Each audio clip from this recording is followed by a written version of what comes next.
Hola amigos, bienvenidos a un programa más de 18 minutos. Soy su amigo Francisco Rodríguez Aguirre, presidente de Smart Speakers. Me acompaña aquí mi amigo Mauricio. Es un placer, Paco. Una edición más de nuestro programa. La verdad, han sido extraordinarias todas las que hemos hecho. Hoy vamos a traer verdaderamente un ejemplo que va a inspirar a muchas mujeres, pero les invito a que pongan mucha atención. Este es un programa de innovación, liderazgo, motivación y hoy en particular subrayo la palabra inspiración. Bueno, pues Débora Bereviches es nuestra gran invitada. Ella fue la primer mexicana en obtener un doctorado en la Universidad de Stanford. Y lo que está muy padre es que además de ser una gran científica, es una gran comunicadora, porque participa en un programa tanto en Discovery Channel como en Nat Geo, hablando precisamente de ciencia, y pues ha trabajado ya por varios años en grandes empresas de telecomunicaciones y de tecnología. Débora, bienvenida. Hola Francisco, hola Mauricio, muchas gracias por invitarme, estoy encantada de estar aquí. Y nada más una corrección, la primera mujer en sacar un doctorado en física. Ah, en física, perdón, sí, sí, sí. Sí, no, no pasa nada. No, claro, Es que no, creo que dijiste un doctorado en general y dije, Ah, no, sí, sí, sí, tampoco. claro, sí. claro, claro, claro. Muy bien, Débora. ¿Por qué decidiste hacer un doctorado en Stanford en física?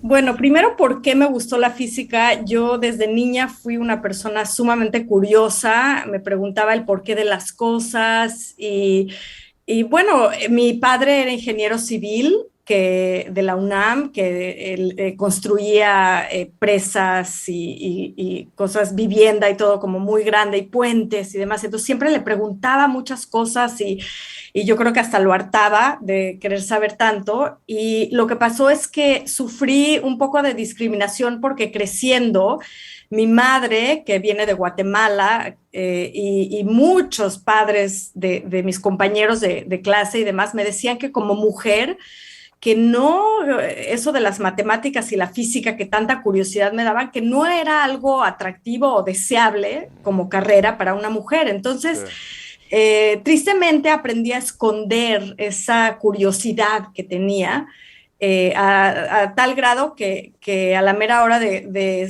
elegir una carrera, escogí la carrera de filosofía, porque me habían convencido que yo no podría hacer matemáticas y Ujú. demás.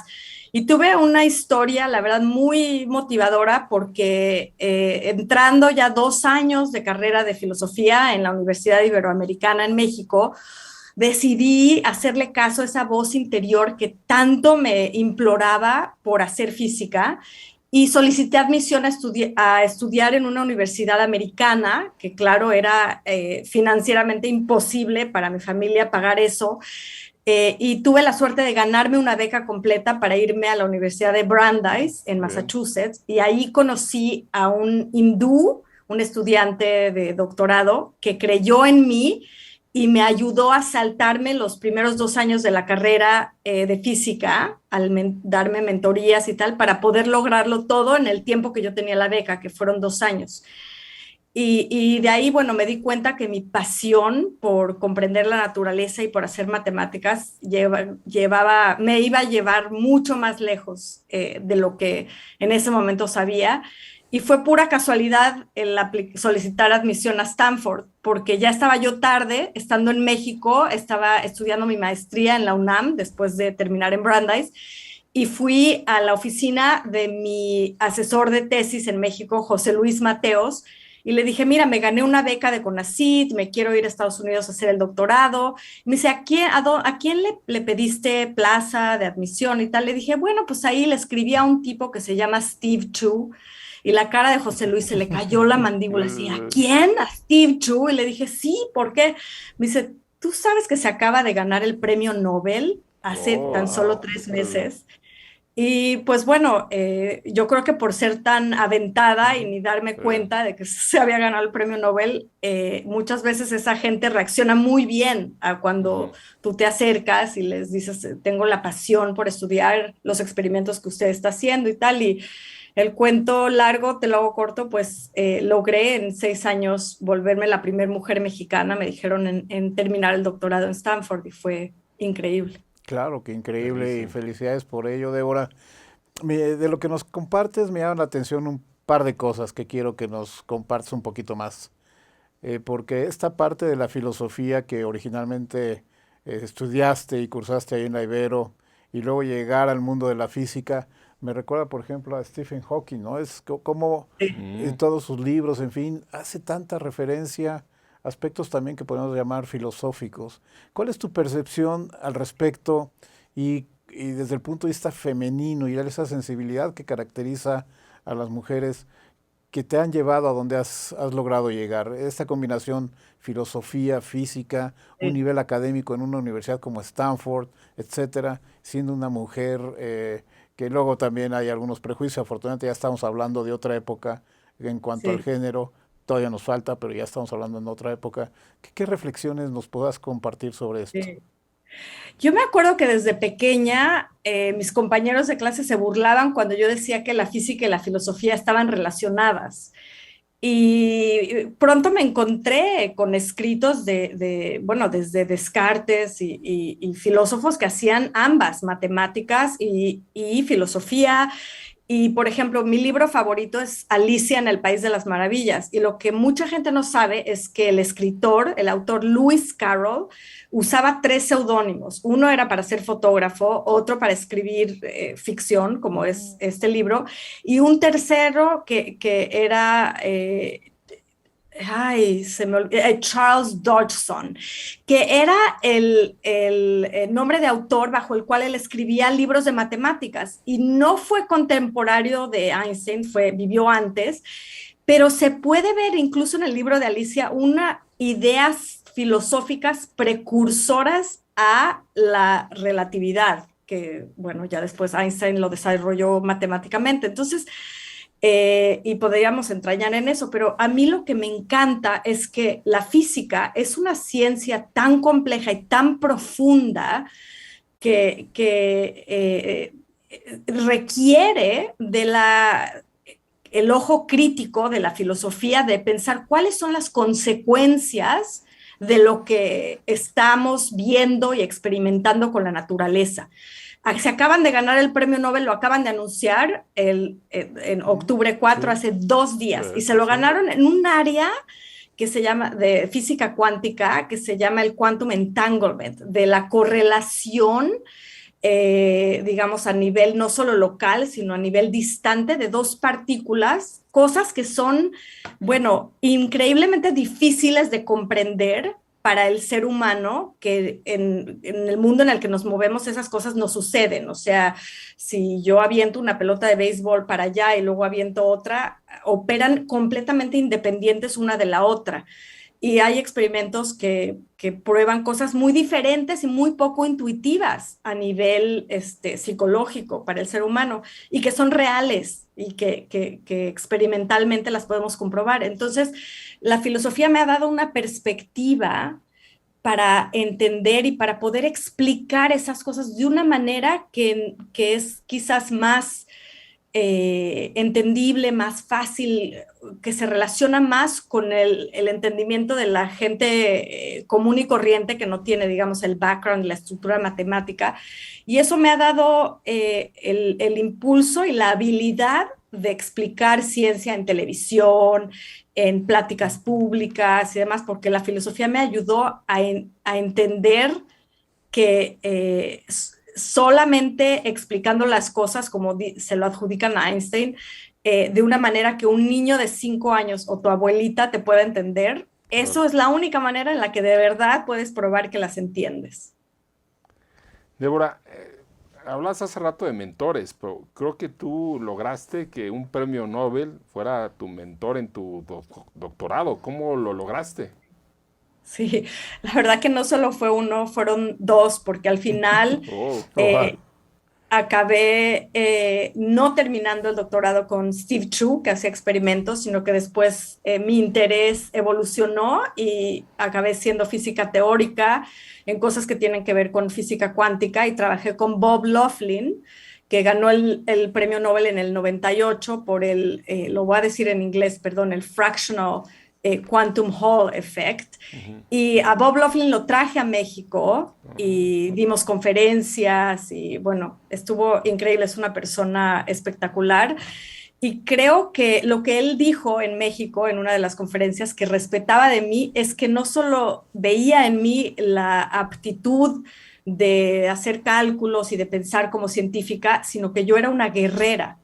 Y según él, para ser un buen científico se necesitaba pelear y ser guerrero, porque muchas veces para vender ideas que son novedosas y contrarias a mucho de lo que se está haciendo hoy en día en la ciencia, hay que ser un guerrero y hay que aprender aunque te nieguen y te rechacen muchas veces que eso no va a funcionar o lo que sea, hay que seguir adelante. Y entonces con él aprendí que tener ese impulso y ser fuerte eran cualidades.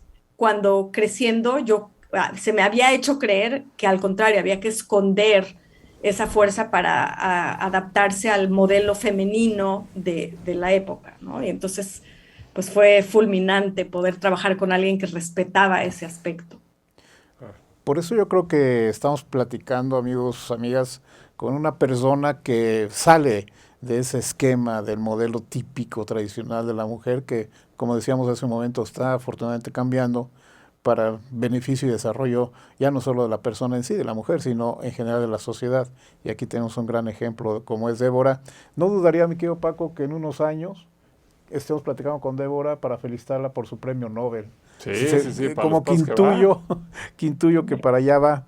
Débora, una cuestión que hoy hablamos muchísimo en el mundo de las empresas, en los negocios, cuando hablamos de competencias con ejecutivos, es comprender el Big Data, todo este mundo de analíticos. ¿Qué enfoque práctico nos puedes compartir para quienes nos están escuchando y viendo respecto al entendimiento del mundo del Big Data?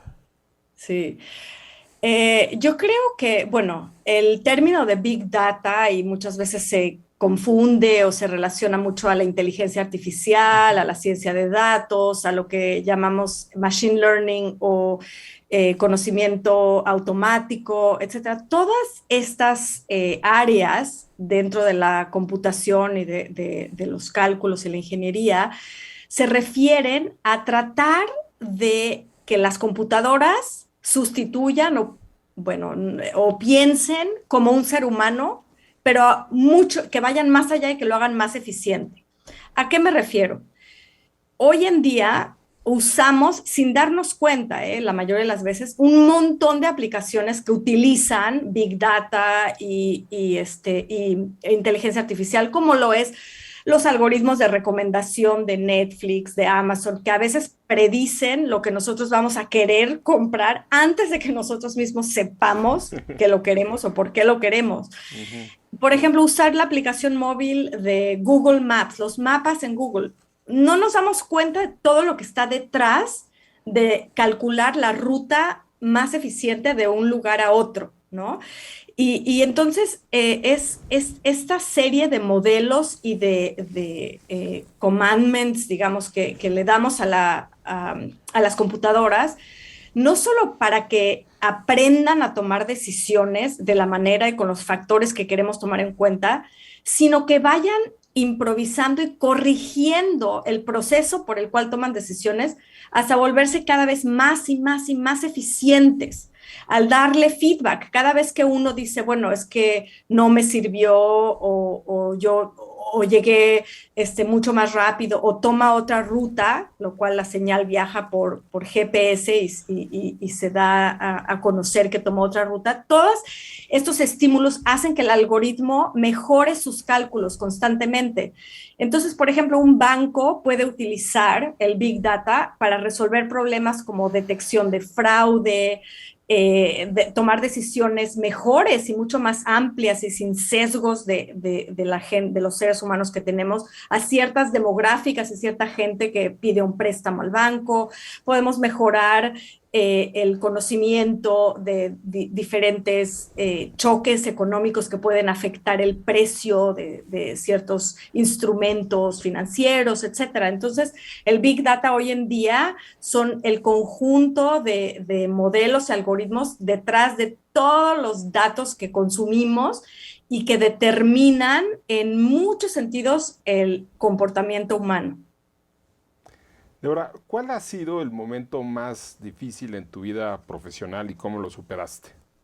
Sí, yo les comenté que estudié muy rápido, en tan solo 2 años, la carrera de física, que normalmente la licenciatura toma 4 años, porque tenía una beca completa que solamente me daba 2 años. Y entonces eso hizo que yo llegara a la Universidad de Stanford con mucha inspiración y mucha esperanza, pero con mucho menos experiencia en resolver problemas de física y demás necesaria para pasar lo que le llaman el qualifying exam, que es el primer examen que se toma o luego llegando o después de un año, que divide a la gente que o tomas la maestría. Si no lo pasas, el examen te dan la maestría y te retiras de ser candidato a doctorado, o te dejan pasar a la investigación para poder realizar tu doctorado.